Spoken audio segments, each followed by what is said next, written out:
let's get things started. The focus today is all around why gaining a subscriber is just the beginning of the journey. It's not the end. And so I want to start actually by telling a little bit of a story. I want you all to picture a nightclub, okay? Like the kind of nightclub that has bumping music, a big lineup out the front, people dressed up, high heels, like just, that kind of a nightclub. Okay, now I'm going to talk about a guy. I don't know his name. We'll call him Steve. Steve goes to this nightclub. He's never been there before. And he's excited. His friends have told him about this nightclub. And he goes, he waits in line. There's a little bit of lineup outside, like all nightclubs have. And he has to wait like 20 or 30 minutes, but that's fine. He's super excited to go to this club. He's with his friends. He eventually gets in, so excited to be in. He orders some drinks. He loves the drinks. He dances. The music is awesome music. He's on the floor, he feels the bass in his chest and he's just raving all night and having the best time. And he has an amazing, amazing time. At the end of the night, he leaves kind of like on a bit of a euphoric high and just, laying in bed thinking how amazing his night was. Now a week goes by and his friends say, "Hey, Steve, you want to go to the nightclub again?" And Steve says, "Yeah, sure. Heck, of course I do. I had the best time last week." So they go again. And now they go to the same nightclub and they go in the same line. Now it's that same kind of like 20 to 30 minute lineup, but this time it feels a little bit longer for Steve. And he's a little bit more annoyed at this line. The first time didn't bother him, but this time he's kind of like, okay, like when are we getting in? But eventually they get in and he has a pretty good time, orders some drinks, but it's not like, oh, this is the best drink ever, because he had that drink last week and it's pretty good. And he dances again, but it's a couple of the same songs they played last week and it was pretty good. Goes home, has a good time. Third week, his friends, "Hey, Steve, want to go to the nightclub again?" Steve is like, "Yeah, okay, sure, I guess." And they go, except this time, Steve is really annoyed by the lineup out front.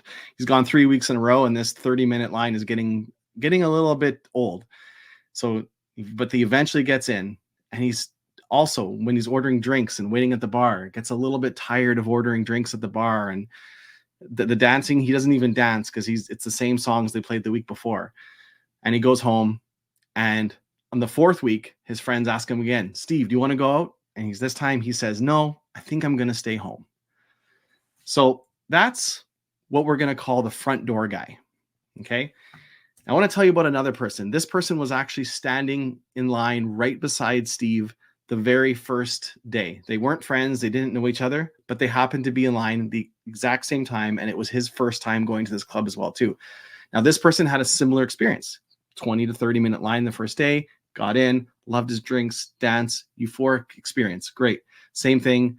Went back the next week. Pretty good. A little bit annoyed the line, but very like exact same experience as Steve, except one thing different happened to this guy. The second week when he went, he was standing beside one of the bouncers and they got to talking a little bit. And the bouncers are the guys that like stand beside the VIP doors and keep the peace. So he was standing beside one of the bouncers. They got to chatting. They kind of became friends a little bit. And then the bouncer said, "Hey, you know what? Next time you come, just come through the VIP door. Here's a card. Just show this card. Tell them you know me, and you can come in through the VIP line." So this guy was like, "Yeah, okay." So the next week, he comes back to the bar, and he's super excited to go back to the bar because he wants to check out this VIP line. So he goes to the bar, and he goes not to the regular line with 30 minutes, but he goes to the VIP line and walks right in, and he thinks, "Man, this is awesome." Same thing, orders drinks, dances, has a great time. Now, the next week, he doesn't just go again. He actually brings like 4 or 5 of his friends because he can bring up to 6 people in the VIP line with him. So he rounds up some people and he goes back to the bar and he shows them how he can get in the VIP line. And he feels like the coolest guy bringing them in. Same thing, has a good time. His friends love him. They keep going back week after week. Now, they have a great time, but after a couple months, it's still kind of wore out. And yes, he had the VIP line, and yes, he could bring his friends in. But after a couple months, his friends ask him, "Hey, do you want to go?" No, I'm okay. It kind of wore out. And we're going to call this guy VIP line guy. Now, there was one more person that went to the club. Same thing. He was in the line the first day with them, first time, waited half an hour, went through the same experience as the first guy. He had the same experience as the second guy, where he one of the bouncers came up to him and said, "Hey, notice you come in a couple weeks in a row. Here's a card for VIP." So same experience as that guy. But then he had another experience. Someone came up to him and said, "Hey, you know what? Here's a card to get free coat check every time you come." And then a couple weeks later, someone came up to him and said, "Hey, you know what? I see you order a lot of drinks. When you go to order drinks, always go see Sally, and she'll make sure you don't have to wait for a drink at the bar. Just go around and just wave your hand, and she'll know you, and you just don't have to wait for line." And that like got him excited, and he kept coming and kept coming. And then after a couple months, someone came up to him and said, "Hey, you know what? You've been coming here for a while. You're a really good customer. I want to show you our cigar lounge. So when you come in and you're a little bit tired of the loud music and you need a break, there's a special cigar lounge where you can go in and order a scotch and get out of the music and have access to this cigar lounge that nobody has." So he's like, "Oh, pretty cool." A couple months go by, and the novelty wears off a little bit, but then someone comes up to him and says, "Hey, you know what? You've been coming here a long time. I see you're in our cigar lounge. You're ordering a lot of drinks. We do something at this bar every year. We name a drink after someone. We pick kind of 6 of our best customers, and for 1 year, you get a drink named after you. So you pick the drink, and it's going to be, when people order it, they're going to be like, I'll have a J. Myers or whatever the drink is. You can call it anything you want." And the guy's like, "Man, this is awesome. So my friends are going to come and order the same drink." So this guy, we don't have a name for him. We just call him the faster drink, free coat check, cigar room, drink named after guy. Okay. Now, each person experienced the same product, the bar. But the one thing that was different is the first guy, he just got to experience, he just got in the door. He just got to experience the bar. The second guy got a little bit of extra treatment. The third guy got even more and more. And what that did is it made this first person be a 4-week customer, made the next person be a 3-month customer. This guy's still a customer today. He's still going. And so obviously, I hope you're kind of getting a little bit of the analogy here, but the lesson is, this is 100% true for your e-commerce customers, is getting your customers in the door is good. You have to get them in, but it does not mean you have a lifelong customer.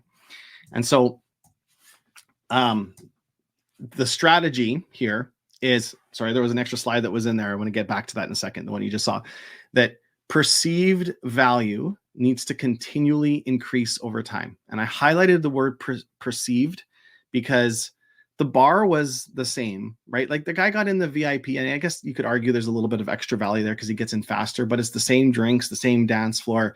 It's just they perceive more value in it because they're treated a little bit better. Okay. So they're not actually getting a discount on drinks or anything like that. They're just perceiving it more value. And so keep that thought. So perceived value, what you give your customers and what the value they perceive in the product. Now, there is one company that has done this better than any other company I know of, and that's Amazon Prime memberships. So if you think about an Amazon Prime membership 10 years ago when you joined, you got free shipping. What you get today is free shipping, free Prime video storage, Amazon Photos. They're just Alexa. You get, now they're coming out with Alexa Plus. Every year they kind of add more value. And it's one of the stickiest memberships. In fact, I think it is the stickiest membership of any membership ever created. And that's because if it was just still free shipping, I guarantee it would not be one of the stickiest memberships ever created. But what Amazon does is, as a member, they increase your value over time. Okay. Just like that person that got the cigar room and got the drink named after them and all the other things, it continually increased the value. And like, if I don't order something from Amazon for a month or two, the thought doesn't even cross my mind to go and cancel my Prime membership because there's so many other value, so much more value there. So we have a subscription app. I think most of you watching probably know. We've had probably 100,000 Shopify stores use our subscription app. And this is what the vast majority of our users, what their kind of growth curve looks like. Now, this is not a real store, but this is very indicative of what I would say probably 90% of stores look like. Now, this store is a store that acquires 100 new customers a month, and they have a 15% monthly churn. Now, 15% is maybe a bit on the high side. It doesn't actually matter if you reduce that to 10, 5, it's still the exact same curve. It just extends out further. And actually, if you acquire more customers, like 500 or 1,000 customers a month, it still flatlines as well. It just flatlined. Like if you acquired 1,000 customers, you would flatline at 6,000 instead of 600. So they still flatline. Now, this is users. Okay, so 100 customers a month. I say users. Think of them as customers, subscribers to your product. 100 new customers a month. After 24 months would have been 2,400, but because of the churn, you end up actually at it's around 522. So now, dollar, like revenue, the curve actually looks very much the same.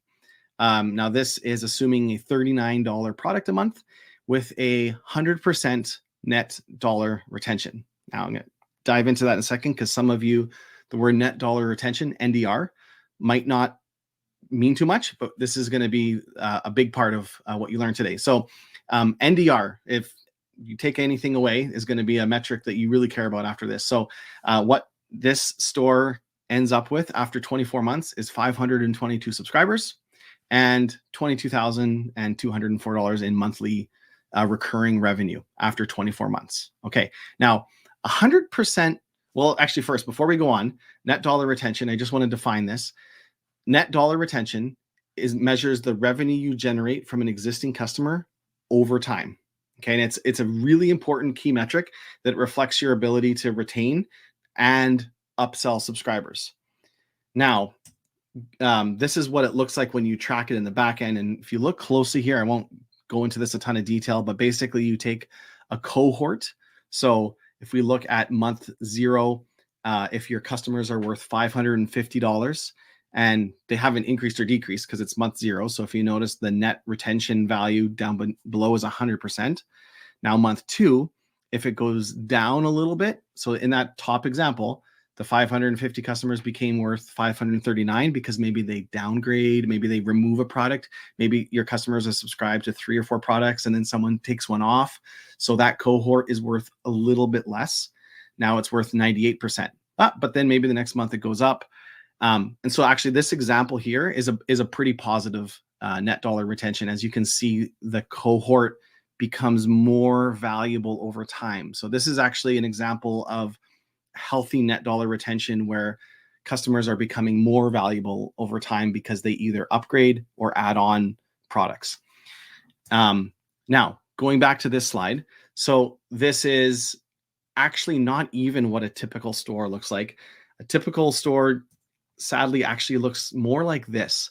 So 100% net dollar retention means that the value of your subscribers holds, which actually it usually declines for most stores, because if the average subscriber subscribes to 3 or 4 products, they trim their subscription down every time. So if you don't do anything, if you make no effort to grow your subscriptions, they'll actually slowly decrease over time. Like it's very rare that they naturally increase. Almost never happens. So the user growth flatlines, but the revenue growth actually starts to decline. And this is only with a 5% dip. So that first one you saw was 100% net dollar retention, keeping the value. But with just a 5% dip, the growth curve actually goes down. And what we see after 24 months is same number of subscribers. That doesn't change. We still have 522 subscribers, but we have 30% less revenue. We end up with 15,500 monthly recurring revenue from the same group of subscribers. Now, if we bump our net dollar retention just up a little bit to 105%, which is fairly reasonable. That just means you're increasing an average of 5%. This can be with add-ons, upgrades, all kinds of different things. But if you just had it at 105%, it looks like this. And after 24 months, same thing. You still have 522 subscribers, but you have 145% more monthly recurring revenue from the same cohort. And this is not unrealistic. There are some brands that are actually doing much better than this. But this is a healthy subscription business that you want to now go out and pump money in to grow because you've got a healthy business. So now I want to pause here for a second, because if you're looking at this slide, and 90% of subscription stores are in this bottom curve where they're flatlined and maybe slightly declining revenue. And I can tell you that without a fact. And so don't panic if you are in that situation. It's not necessarily you're not unique. Like, and I can tell you, we have the data across all of our brands that a lot, like 90% of brands are in that state. Very few figure out how to grow them, which is a big focus of that we're trying to help them with. But if you're looking at this and this is kind of resonating and you're like, crap, I really need to fix this on mine. We have a special offer, and I'm going to get someone on our team to actually put it up on the screen. And so what we're doing is we're giving our upsell tool away completely free for 6 months. So can you, Mary, throw that up on the screen? And so what I'm going to talk a little bit about how this works, but the biggest way to drive net dollar retention over 100% is through strategic upsells and cross sells. And your customers actually want them, which I'm going to get into a little bit, but it is the number one way to increase the value. If you don't have an upsell strategy for your existing subscribers, you'll never get it above 100%. Like if you just leave it, it slowly declines, and you'll have you might have growth for a while because you're bringing on more and more acquisition or acquiring more subscribers, but eventually that runs out and it'll always flatline. So to have true, healthy, long-term growth, you need an upsell strategy. And that's why we talk about a subscriber only being the beginning. It's just the beginning of the lead that can turn into a long-term growth strategy. So if you see that offer pop up, click yes on it, and actually someone will reach out to you and tell you how to activate it. But there's no strings attached. We honestly just want to help stores grow their subscription business. And so a big part of what we've built over the last couple of years are tools to maximize, to turn more one-time shoppers into subscribers. And then once they're subscribed, grow the value of those existing subscriptions, which I'll highlight a little bit here in a second. So, okay, I'm going to move on because I give you enough time to accept that offer if you want. And I'll give one more chance at the end. But there's no strings attached there. That's just a 6-month free offer of our subscription, which is roughly, like if you use it to the max, a $6,000 value. So, okay, so going back to this. So strategy number 2 is you need actual value. The actual value needs to continually increase over time. So remember, strategy 1 was perceived value. That's you giving something to your customer. And so that's you increasing their benefits. And if you don't do that, it's hard to ask more from your customer. So you kind of have to, like, we're going to show you some upselling strategies, but if you're not giving value to your customer, if they're not continually perceiving more value over time, and this value doesn't have to cost money. So some of this value can be, you start giving your customers access to like VIP sections, give them when products come out, tell them about it first. If you host events, let them know. Just anything that makes them perceive the value more and make them feel more and more VIP treatment over time. When you do that, you can start to ask more and more, so they spend more. Okay. Because the bottom line is user churn is inevitable, like 100% inevitable. You are going to have customers. I say user churn, that should be customer churn. I think of users, but it's customers. Customer churn is inevitable. Their credit cards are going to decline. They're going to, things happen. You'll never get to 0% churn, but dollar churn is not inevitable. You can get to a point where even if you have user churn, you're still growing healthy revenue. Okay. So I want to talk a little bit about some strategy around this now. So the average subscription business, when we look at our businesses, it's very close to this. Roughly 20% of subscribers make up 80% of subscription revenue. Now, this is general, but this is pretty across the board. When we average it out, most stores, and if you look at your subscription business, it's probably similar to this. You've got some subscribers that really pay a lot, they upgrade, they're heavy users, and they'll make up 80% of your revenue, while 80% only make up around 20. Now, there is another segment of our users where only 4% of subscribers make up 64% of their revenue. The difference in this segment is they are stores that have very high net dollar retention, and they have tools and mechanisms in place for those super customers, if you want to call that, to really upgrade. Because there's always a segment of customers that want to spend more, that will pay more, that have a higher willingness to pay, they'll accept add-ons, but you just don't do them. But when you have the mechanisms in place, and when we look at just the stores that are enabling this, it's a much wider gap. So like a much smaller portion represents a much bigger percentage of revenue. It makes that even more dramatic. And so like it's so 96% of subscribers can potentially only make up 1/3 of revenue. So what do we take from this? So first, it's really important that you deeply understand your true fans. And there's actually a book by Kevin Kelly called 1,000 True Fans. If you want to read a great book, it's not long. You can actually watch some of his YouTube videos. They're maybe 30 minutes, half an hour. That gets you the point. But the point is you can build an incredibly healthy business with 1,000 true fans. Now, I guarantee everyone listening right now, if I scroll the names in the chat, like Ashley, Anthony, Wayne, Bill, all you guys, Jordan, I guarantee you have some fans.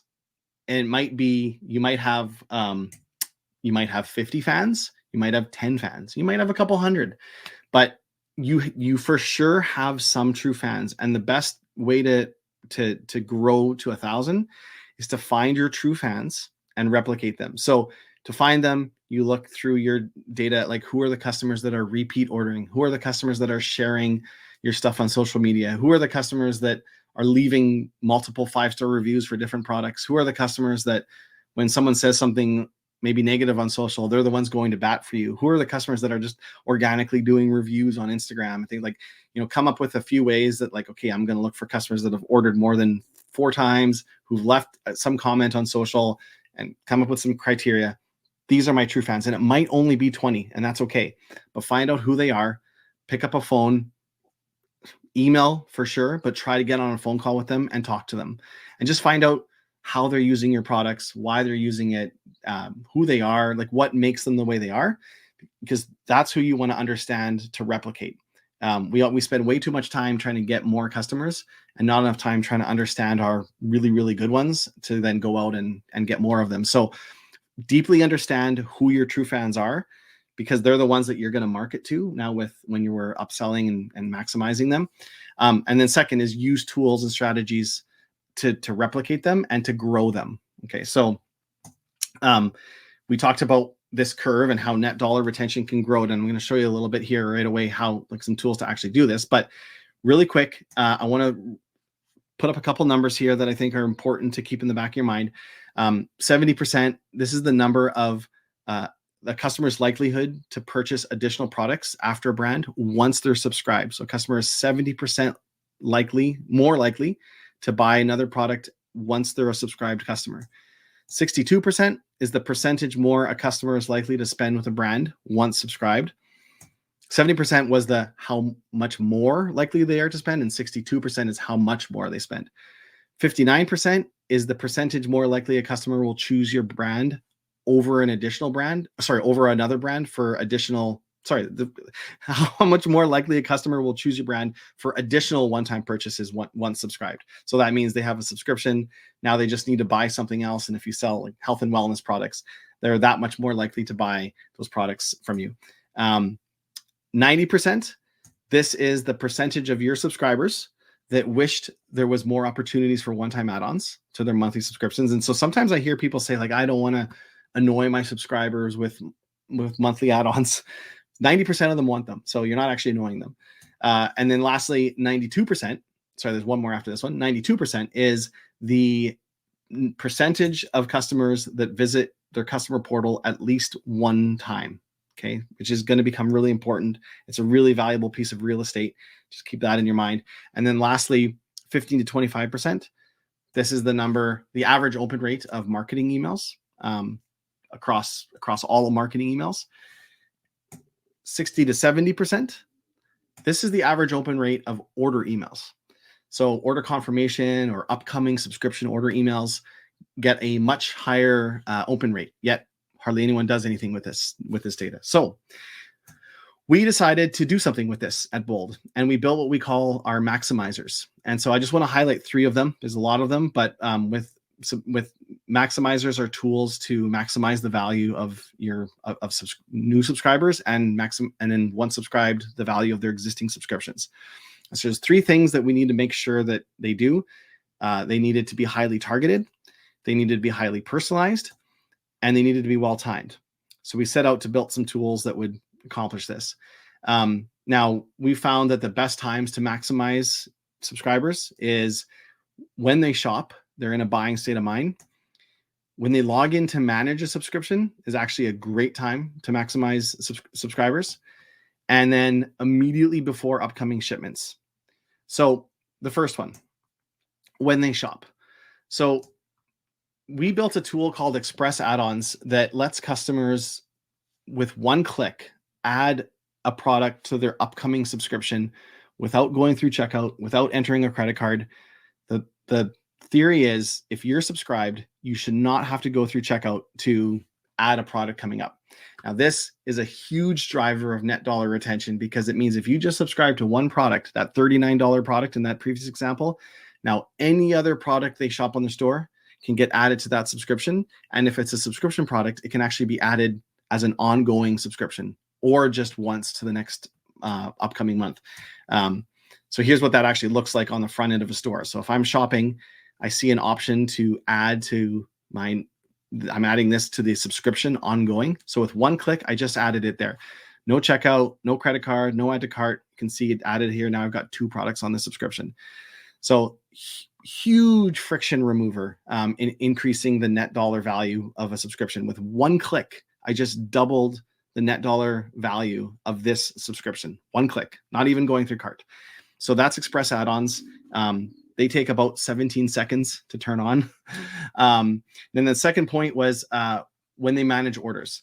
So remember, 92% of subscribers log into their customer portal at least once. And so we put upsells and cross-sells in the customer portal. But what is unique is they are, remember, targeted and personalized really make a difference. Is every single subscriber that logs in will see a different offer. So if they're subscribed to tea, they might see an offer for tea accessories. If they're subscribed to espresso, it might be espresso accessories. It's not just one blanket offer across your whole subscriber base. If you accepted the offer for the 6-month free of Bold Upsell, as soon as you start using it, you'll see that it uses AI to create offers, and you can create offers based off of what someone is subscribed to, what category of product. You can do it specific. There's like very advanced ways you can target it. So every single subscriber that logs in will get a different offer. And the whole idea here is they subscribe, and then each month you get them to add on which increases their net dollar retention. So here's what that would look like, what it actually does look like. So in their subscriber portal, this is where they edit everything. They can change the frequency. And this can look any way you want, but here's an example of add-ons where with just a click, they can add this to the next upcoming subscription order. I'm adding this one here as a one-time product. So you'll see now it's on the next order date. I've just added that as a one-time kind of order bump. So that first example I showed you, it added as a subscription. This is just as a one-time. And then the last example I want to show is before upcoming shipments. This is a really big one. And remember, the open rate of order emails is around 60 to 70%. So it's a prime piece of real estate to have some type of an offer for your customers, and actually makes them feel exclusive too. If every month they get an offer, they feel that they're getting something that other customers aren't. So you're not just annoying them, you're actually making them feel like a VIP customer, as long as you word it the right way, like exclusive for you as a subscriber. Here's a product for 25% off, add it to your next month. And so we built a maximizer called upcoming order email upsells. Bit of a mouthful, but it works extremely well. And it's kind of just like it sounds. So when the subscription's about to go out, you can set an order email to go out, 3 days before, 7 days before. You can set it whatever you want. And you can put a one-click offer in there. Now, the customer doesn't have to go through checkout. It's one click. There's a confirmation click. So you click to add it, and then one page to accept. And these convert amazing. So here's what it would actually look like. So you set this up in your upsell app, you create the offer. Now the customer gets the email, my subscription's going out. Do I want to add this? It takes them to a one-click page to, yes, I want to add it as a subscription or add it one time. And then it's added. Now you can see that it's added to the product here. So there's no checkout, even though they're coming from an email. They just have to be logged in, which any Shopify store, they login usually persists. So that's usually not even a barrier at all. It's just one click to confirm. So those are three.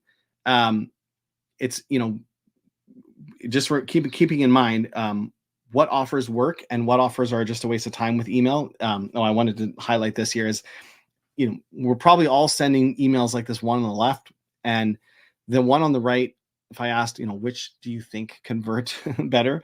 The ones that are targeted, that are personalized, are unique to subscribers, convert drastically better than just broad marketing emails. Not saying to not do those broad marketing emails, but if you could layer in these automated ones that go out every month, it'll drastically bump up the net dollar retention of your subscriptions, where you want to get to a point where they're over 100%, because then you can spend money to grow it, because you don't want to spend money to grow one that's kind of just flatlining or shrinking. So those were just three. You probably can't see this screenshot super well, but in our subscriptions app, we have a whole library of what we call subscription maximizers. It's our big focus, because we believe that subscriptions have kind of become just a way people shop. Some people just like to subscribe. Like, I will never buy cat food one time because it's just annoying. So it's a way that people shop, but what brands haven't done well is they haven't treated those subscribers as someone that they want to continually increase the value of, work them into different VIP programs and different memberships, and then sell more to. So if there's one thing you can get from this, it's that a subscriber is a lead that you should be able to then grow. We're building tools to do this, which is why we're so passionate about it, which is why the last takeaway to sum it all up is, getting a new subscriber is great. It's fantastic. You spend a lot of money, but it's really, really only the beginning. There's definitely a lot more we could talk about this, but we're a few minutes over time already. I don't know if anyone has any questions or if they've all been answered. Yeah, it looks like a bunch of our actually already been answered in the thing. So I'm going to actually, can we throw up, Mary, real quick, just in case anyone missed it? Can we throw up the offer one last time? So I know some people joined late, but just real quick, we're giving away our upsell app completely free for 6 months, which is what powers a lot of these maximizers that we talked about. And there's something that should be popping up on your screen right now. If you click yes, someone will just reach out to you and tell you how to turn it on. There's no strings attached. You don't have to spend anything to get it. It's just free. And so click yes if you want to take advantage of that. And that would be awesome. And hopefully it helps you grow your subscription business a little bit. Thank you, everyone, for watching. And we'll maybe see some of you again in a month or two when we do this again with some more information on how to grow and maximize your subscribers. Thanks, everyone.